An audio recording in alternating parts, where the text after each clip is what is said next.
A light magnitude 2.8 earthquake hit 25 kilometers, 16 miles, away from Mankayan, Cordillera Administrative Region, Philippines, late in the evening of Tuesday, July 22, 2025 at 10:36 p.m. local time, GMT+8.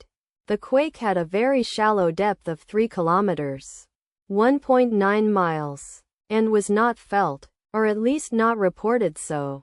First to report, PHIVOLCS after 15 minutes. Data source from Volcano Discovery.